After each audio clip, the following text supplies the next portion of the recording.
Hi, for those of you who don't know me, I'm Chloe Andrews-Jones. I'm a past master of the Worshipful Company of Fuellers and a trustee of the Fuellers Charitable Trust. Charity and charitable giving are a fundamental part of all livery companies. The Fuellers Charitable Trust supports education and research across the energy sector and funds a number of prizes. Included in these prizes are those given to the best dissertation projects in the MSc in Energy and Environmental Technology and Economics at City University. The Trust sponsors these awards in recognition of the high quality of City's programme and the role it plays in preparing professionals for the energy industry. I'm joined on this call by Rich Sinez, one of our 2020 winners. Hi, Rich. Nice to meet you. And you as well. Rich's dissertation subject is a technical evaluation of DSR flexibility for commercial office buildings through HVAC curtailment. And I have to confess, I had to look up a couple of those acronyms. But before I ask you more about your dissertation, Rich, could I just ask, why did you choose City University to do your MSc? Why did I choose City? Well, it helped that it was quite close to where I was living and very easy to get to. But I think kind of what brought me to the university was the course itself. I had recently finished my energy management professional course through the Energy Institute, and my tutor and mentor, I guess, throughout that process was James Britton, who is a lecturer on one of the policy modules in the course.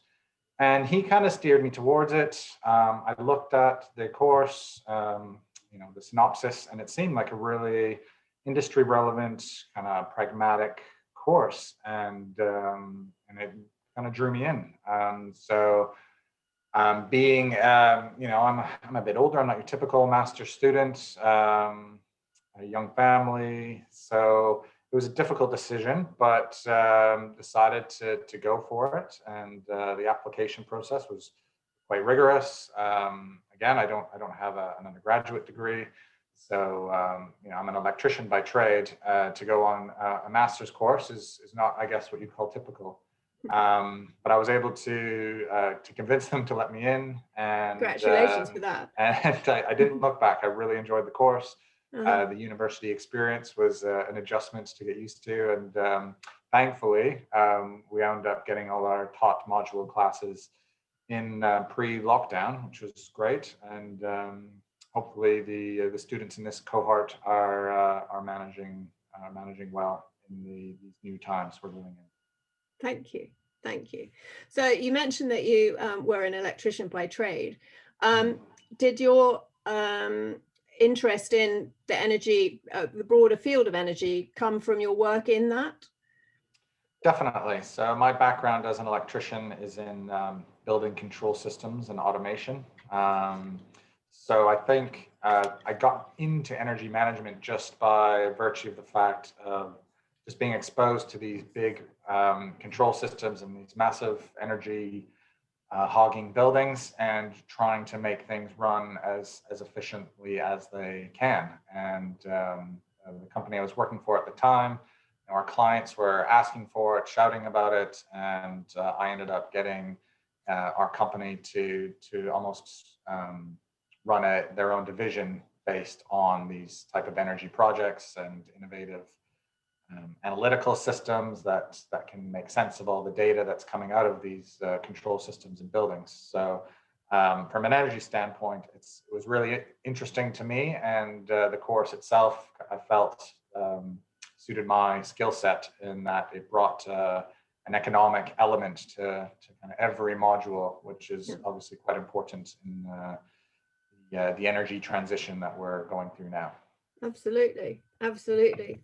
So I've given the title of your dissertation earlier, but perhaps you could just take a couple of minutes to explain to somebody like me who's completely not an engineer what it means. Right. Well, the research aimed to quantify and evaluate the capacity potential for the UK's commercial office building stock in providing flexible DSR, demand side response, through HVAC curtailment. So essentially what that means is looking at the capabilities of all these large buildings and how they're going to respond, or how they can respond to the dynamic yet somewhat predictable grid supply. So effectively using these big building systems, the fans, the motors, the chillers, and using that demand, how can we match that up to the available supply and model that out to see what the numbers, how the numbers shake out. I was able to obtain some actual building performance data from a typical London office high-rise, and looked at the energy demand of that building. And through an extensive literature review of both academic and industry relevant research, I was able to kind of model the flexibility and conducted various case studies with varying levels of curtailment or thermal mass and storage, and kind of plot the capability of this particular building, and then kind of extrapolate that to others with some very interesting results. So I think the most relevant result was the seasonality. So I guess your typical building generally uses a lot more energy, electrical energy, in the summer for air conditioning. Yeah. Basically, in the winter, in the winter it's typically more the big energy source is gas in the UK for heating, and in the summer we use chillers to provide the air conditioning to these big buildings. So from industry relevant standpoint, as we move to electrify these buildings and provide electrical sources of cooling, whether that's through heat pumps or otherwise, the effect on flexibility is significant. So it was interesting to see those results and how that factored in on a seasonal basis. Sure, that is very interesting. Do you think that so from those results, do you think that that's something that people who are building, is it something that people who are building new buildings should factor in, or whether there's more of an application for retrofitting buildings or making adjustments within a building's structure, that not structure, I don't mean physical structure, but power sources, etc., that can be retrofitted, so to speak, to contribute to this? Right. I mean, the simple answer is both. From a design standpoint, my research found that with increases in thermal mass and storage in a building's fabric, you can get nearly 300% more increased flexibility on a total consumption basis. Goodness. So quite significant.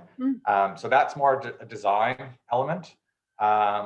And then on the retrofit side of things, and my research didn't focus on the economic side at all, because that's its own project. But looking at the controls and metering side of things, was found to be the most sensible place to start from an initial analysis onto the potential for a building to participate in these demand side response programs.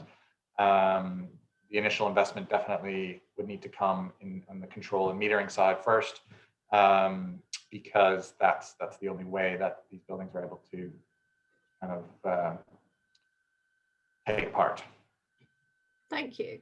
That's very easy to understand, isn't it? Do you hope, I know you're back in Vancouver now with your family, do you hope to be able to use some of your research in looking for the opportunities that you're hopefully going to find there? Definitely. It's a very, very different market here in Vancouver compared to the UK. And I think the UK is I don't want to say light years ahead, but definitely in terms of establishing these type of markets, it is a step or two ahead of the market here. And I think that's based on a number of things. Energy is quite a bit more expensive in the UK, and it's a lot dirtier. Here in British Columbia, we have a vast majority of our electricity coming from renewable hydroelectric power, and it's about half the price as it is in the UK. So there may be a bit of a, not that we're disincentivized, but there's not that economic pinch point as it stands right now. But that's changing. And as we move forward and trying to meet our emissions targets, which are getting harder to do each and every day, we don't meet them.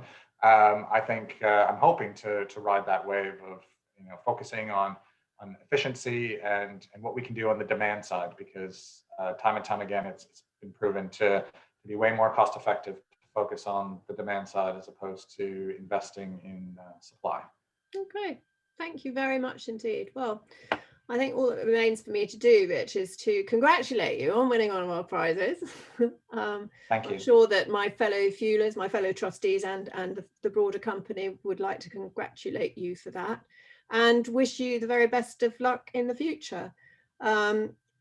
We welcome applications from people that live abroad, so you can always you could always apply to become a fueler in your own right if you wish.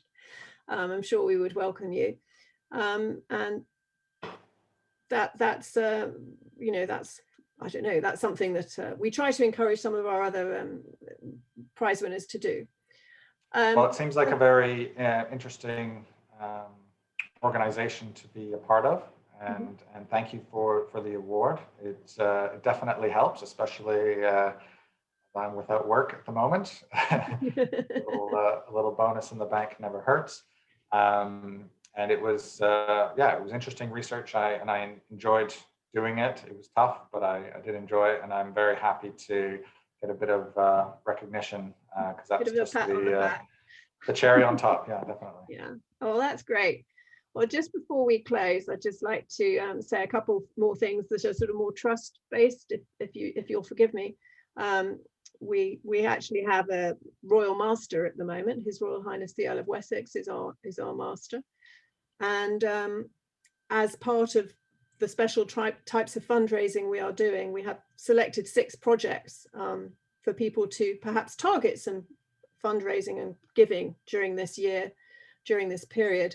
And in fact, putting some funding towards those city and university prizes is one of those projects. So this is a plug to all you fuelers out there who've enjoyed listening to Rich and seeing the fruits of his labor, or listening to the fruits of his labors. Perhaps we can encourage you to donate similarly. Anyway, Rich, that's great. Thank you very much indeed. It's been really nice to meet you and to talk to you. Right. Thank you very much. Okay.